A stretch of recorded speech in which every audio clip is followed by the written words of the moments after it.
Hey Browns fans, big changes may be coming from Cleveland. Something is happening that could change the course of the season, and I'm here to tell you everything first. Be sure to hit the like button and tell me, if you were the coach, what changes would you make? I want to hear your opinion. The Cleveland Browns are heading into one of the most pivotal stretches in recent memory, and the headlines aren't exactly calming the storm. Let's get straight to it. There's a growing belief among insiders that David Njoku, one of the most recognizable and productive players on this roster, could be suiting up in another jersey soon.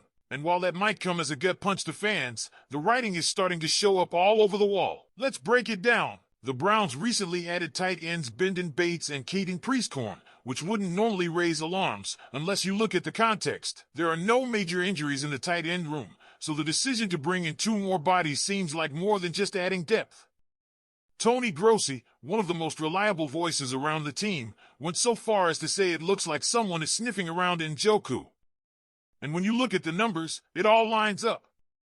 Rookie Harold Fannin Jr. is now leading the team among tight ends in snaps, targets, receptions, and yardage.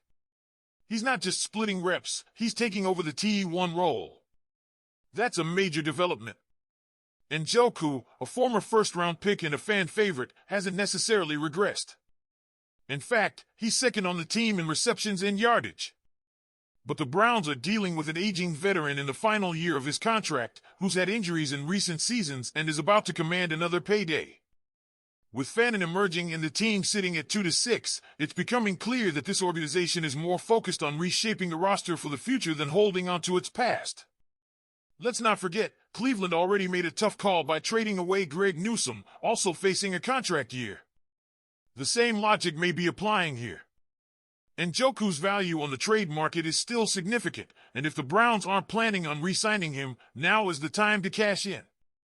And that's just one of the storylines heating up before the November 4th trade deadline. On the offensive side of the ball, Week 8's loss to the New England Patriots wasn't just ugly, it exposed deep problems in the Browns' identity. Rookie quarterback Dylan Gabriel was shaky, throwing 2 picks and averaging just 4.5 yards per attempt. The run game? Only 16 attempts all game, in a system that's supposed to be run-heavy. It's not what Kevin Stefanski has built his coaching identity on. Now, insiders like Mary Kay Cabot are floating the idea that a major shakeup might be coming.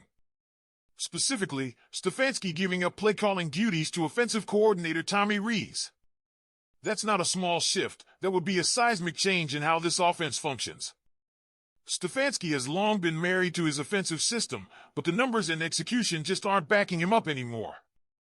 And speaking of struggling units, the wide receiver room has been a disappointment. Jerry Jeudy, brought in to be a major weapon, was completely neutralized by Patriots rookie corner Christian Gonzalez. With Cedric Tillman injured and inconsistent play from the rest of the group, Gabriel simply doesn't have the help he needs to make downfield throws. Cabot has said she'd advocate for trading for a wide receiver, though she isn't sure that's actually in the cards. Still, it's the kind of move that would signal the Browns aren't giving up just yet on this season. Now let's talk about another name swirling in trade discussions, Jerome Ford. Once thought to be the odd man out in a crowded backfield, Ford has carved out a role in third and long situations thanks to his pass blocking and hands.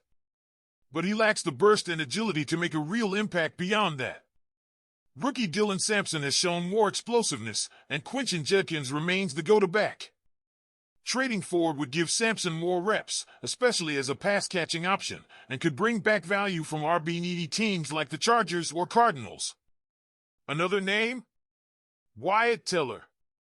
The offensive line has been underwhelming, and Teller, on an expiring contract, isn't expected to return next season. The Browns have younger, cheaper options waiting in the wings with Zach Zinter and Tevin Jenkins. Trading Teller could give Cleveland the flexibility and draft capital to start building something more sustainable. The biggest wild card in all of this, though, might be Denzel Ward. A recent post by Eagles insider Thomas R. Peterson suggested that Ward could be a prime target for Philadelphia.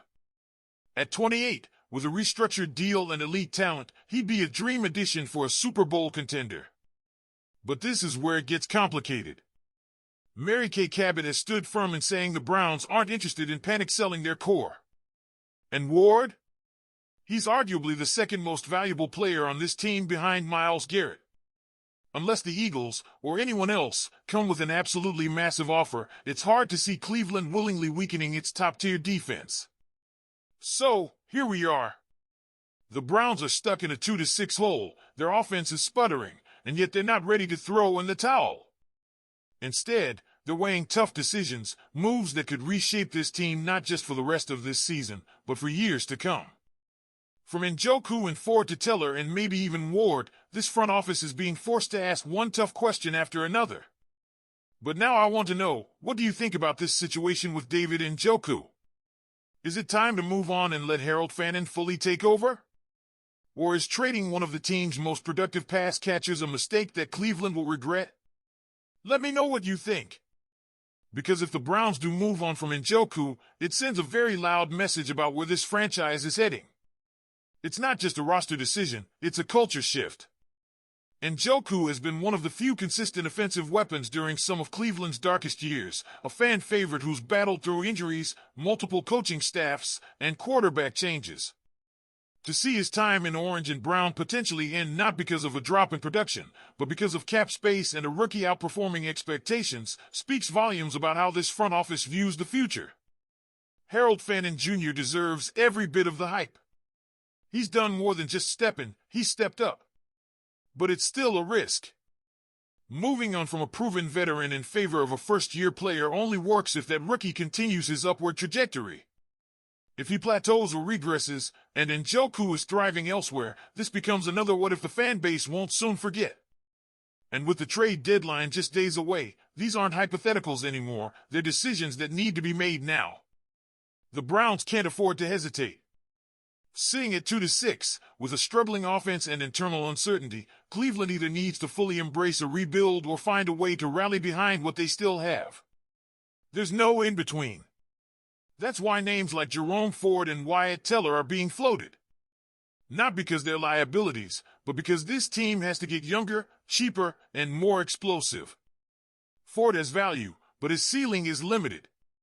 Teller is aging and expensive. These are the moves teams make when they know their current formula just isn't working. And don't forget the looming QB question. Dillon Gabriel's development should be the priority, and that means giving him weapons that fit his style and a line that can grow with him. Every trade, every decision over the next week needs to support that goal. So Browns fans, buckle up, because the next few days could reshape this team's identity. If you want breaking Browns news like this, make sure you hit that subscribe button, drop a like, and click on the video that's on your screen right now. All the latest Browns updates, you'll find them here first. Go Browns!